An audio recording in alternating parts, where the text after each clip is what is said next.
Bom dia, meu irmão, bom dia, meu amigo. Mais uma reflexão. Espero que elas possam estar contribuindo para a sua vida. Hoje nós vamos estar pensando sobre, diante de uma ameaça e uma impossibilidade, o que você faria? Baseado em Êxodo capítulo 14, versículo de número 15, o texto diz assim: Então disse o Senhor a Moisés: Por que clamas a mim? Dize aos filhos de Israel que marchem. Israel está numa situação difícil. Acabou de sair do Egito, indenizado pelos 430 anos que ficaram escravos lá. Moisés havia conseguido tirar todo o povo, depois das 10 pragas e a última, a morte dos primogênitos. Na primeira viagem, diante do primeiro obstáculo, o povo vive em uma situação desafiadora. À frente, eles possuem o mar. Atrás, os egípcios com seus carros e cavalos na busca de fazer com que o povo de Israel volte para o Egito. Portanto, diante do mar, uma impossibilidade e uma ameaça dos egípcios e eles no meio, o que você faria? Nós vamos observar então que Israel está exprimido diante de uma adversidade e dificuldade.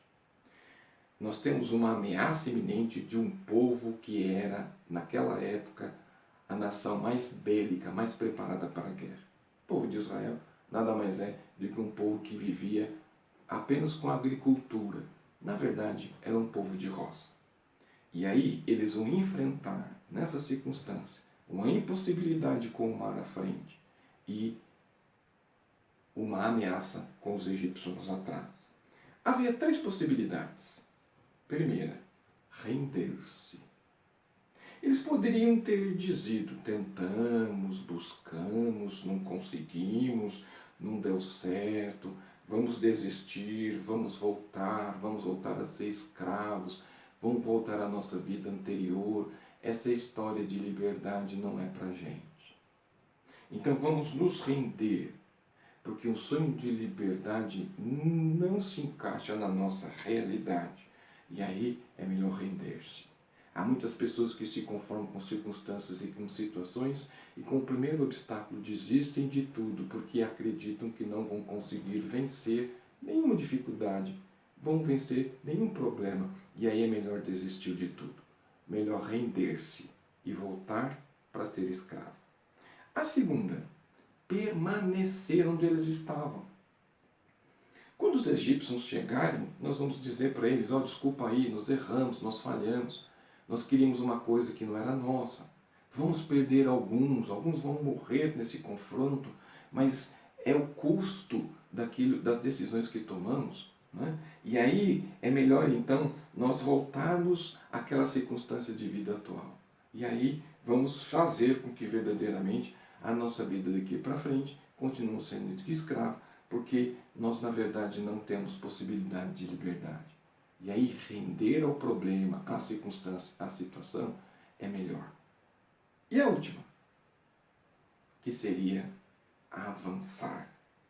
Avançar em direção ao mar significa que poderiam ser afogados, mas se ficarmos, poderíamos ser mortos pelos egípcios. Eles então vão diante de Moisés e dizem a seguinte questão: Senhor, nós viemos aqui e a culpa é sua, porque o Senhor nos trouxe, tirou do Egito para que nós morrêssemos nesse lugar diante dessa ameaça e diante dessa impossibilidade.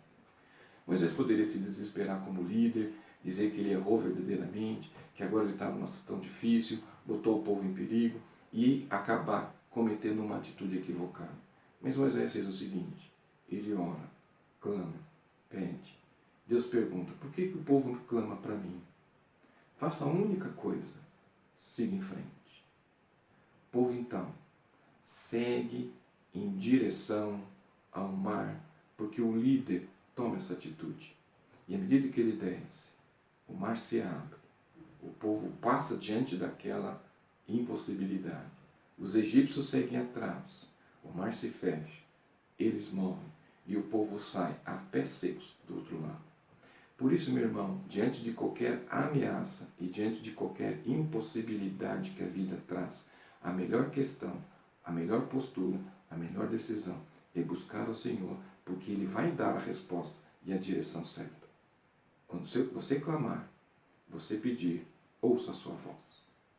Deus te abençoe.